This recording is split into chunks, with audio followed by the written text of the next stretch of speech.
मैं भी पछता रहा था। ऑनलाइन कोर्स होता है, एक हाइब्रिड ऑनलाइन कोर्स होता है। My name is Ajay Prajapati, I am from Varanasi. पर खाना रहना जो है नहीं मैनेज कर पा रहे थे, मैंने नहीं सोचा था कि मेरा सिलेक्शन हो पाएगा कि नहीं, लेकिन तो वो भी घर बैठे, क्योंकि बहुत सारे लोग भटका देते हैं परीक्षा पोस्टर बांट करके। कल्चर में 3rd रैंक है चंद्रशेखर आजाद कृषि एवं प्रौद्योगिकी विश्वविद्यालय कानपुर के कैंपस में। यहाँ पर विद्यार्थियों का प्रतिभा सम्मान समारोह आज जो है संपन्न होने वाला है। इस सिलसिले में हम इंटरव्यू की श्रेणी में सबसे पहले स्थान पे सिलेक्टेड एक स्टूडेंट से बात करने वाले हैं। इनकी रैंक एग्रीकल्चर में 3rd रैंक है। ये अपना पूरा परिचय देते हुए आप सभी को अपने बारे में बताएंगे, अपने सफलता की कहानी को शेयर करेंगे, ताकि आप भी अगर यूपी कैटर 2026 का सपना देख रहे हो तो आपके भी दिल और दिमाग में सीएसए कानपुर आ जाए और आप भी उसी तरीके से बेहतरीन तैयारी को जो है स्टार्ट कर दें। तो सुनिए इनकी बात। Good morning sir, my name is Ajay Prajapati, I am from Varanasi. I have done my 11th-12th with 90% from Government Inter College Jakhri, Varanasi. I am pursuing BSc Honors Agriculture at Chandrasekhar Azad University of Agriculture and Technology Kanpur 2802। मैंने UP cadet की परीक्षा Tiwari agriculture academy से की है, जो कि crash course लिया था। बेटा देखो, एक ऑनलाइन कोर्स होता है, एक हाइब्रिड ऑनलाइन कोर्स होता है। तो आपने कौन सा कोर्स लिया था? हाइब्रिड ऑनलाइन लिए थे हमने कोर्स, बहुत अच्छे से पढ़ाई हो रही है। हाइब्रिड ऑनलाइन का मतलब यही होता है, ऑफलाइन ही समझा करो उसको। हाइब्रिड ऑनलाइन का क्या मतलब? ऑफलाइन ही है, पूरी ऑफलाइन की तरह पढ़ाई होती थी, बस वहाँ पे हम ज्यादा डिस्कशन नहीं कर सकते, लाइव होते हैं बस। मतलब जो यहाँ पर ऑफलाइन क्लासेस चलती हैं वही सेम टू सेम आपको घर बैठे मिला था? हाँ सर, पूरी सेम टू सेम। ये कुछ अलग था? Same to same. यहाँ की थोड़ा सा अलग होता है कि हल्ला गुल्ला नहीं होता, अपने से हम पढ़ लेते हैं वहाँ की तुलना में। और पूरी क्लासेस सही चलती थी, पूरी नोट्स प्रोवाइड की जाती थी। मैंने नहीं सोचा था कि मेरा सिलेक्शन हो पाएगा कि नहीं, लेकिन जब पता इतने अच्छे से सिलेबस तैयारी हुई और पीडीएफ मिला, यूट्यूब से भी क्लासेस चली, तो हमको लगा कि नहीं, अब हो जाएगा हमारा सिलेक्शन। तो हाइब्रिड ऑनलाइन जो है आपने ज्वाइन किया, कानपुर नहीं आ सके, उसका कुछ ना कुछ कारण रहा होगा। हाँ सर, और इकोनॉमिक प्रॉब्लम थी, इसलिए हम नहीं आ सके। लेकिन आपने सर हाइब्रिड ऑनलाइन निकाल के बहुत अच्छा किया, जिससे मैंने उससे क्रैश कोर्स में ज्वाइन हुआ और अच्छा रैंक यहाँ तक पाया। तो आप ये देख सकते हैं क्रैश कोर्स से, और वो भी घर बैठे, क्योंकि आर्थिक रूप से इनकी स्थिति ठीक नहीं थी। ये कानपुर खाना रहना जो है नहीं मैनेज कर पा रहे थे, तो घर बैठे बनारस से रहने वाले हो। तो बनारस के रहने वाले हैं और इन्होंने एग्रीकल्चर ग्रुप में 3री रैंक हासिल की है। बहुत बहुत शुभकामनाएं बेटा।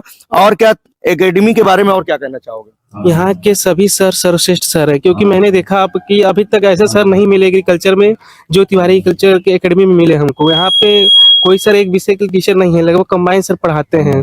कोई मैथ पढ़ाता है तो पूरे मैथ में हमारे फंस गए हैं।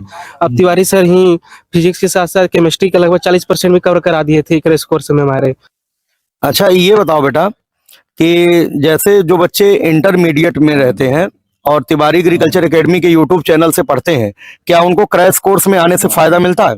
हाँ सर, उनको क्रैश कोर्स में आने से बहुत फायदा मिलेगा, क्योंकि उनको जो चीजें ऑफलाइन में मिल जाएंगी वो चीजें उनको घर बैठे नहीं मिल पाएगा। क्योंकि मैं भी पछता रहा था कि मैं सोचा कि कानपुर आऊंगा, मैं अच्छे से पढ़ाई करूंगा। अगर मैं कानपुर आता तो थोड़ा रैंक मेरी और इम्प्रूव होती सर। अच्छा बेटा ये बताओ, कानपुर में बहुत सारे कोचिंग संस्थान है, तो आपने तिवारी एग्रीकल्चर एकेडमी को ही सिलेक्ट क्यों किया? क्योंकि 11 में मैंने सुना था कि तिवारी सर अच्छा पढ़ाते हैं, तो मैंने क्लासेस यूट्यूब पे लेना शुरू किया, जिससे लगा कि हाँ बहुत अच्छा पढ़ाई हो रही है। तो धीरे धीरे 11 में फिर 12 में मैंने पढ़ा, और लगभग जनवरी में ही 12 में ही मैंने रजिस्ट्रेशन करा लिया था ऑफलाइन के लिए, बट लेकिन आ नहीं सका कानपुर में। अच्छा, आपने जो है क्रैश कोर्स के लिए ऑनलाइन रजिस्ट्रेशन कराया था? चलिए बहुत बढ़िया।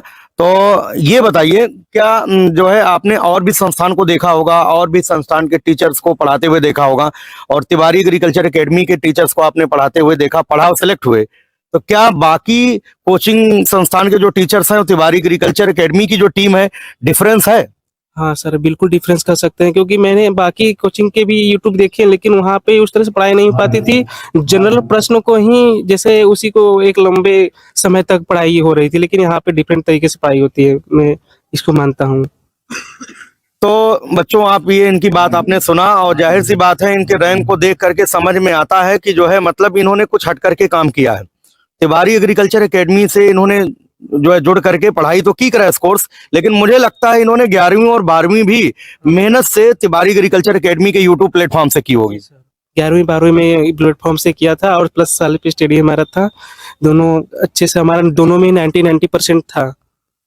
तो आप अपने सफलता का श्रेय जो है किसको देना चाहेंगे? सर तिवारी कल्चर एकेडमी को देना चाहेंगे अपनी सफलता का श्रेय, 11 से लेके पूरे यूपी कैडेट के यहाँ तक क्रैश कोर्स में सिलेक्शन तक।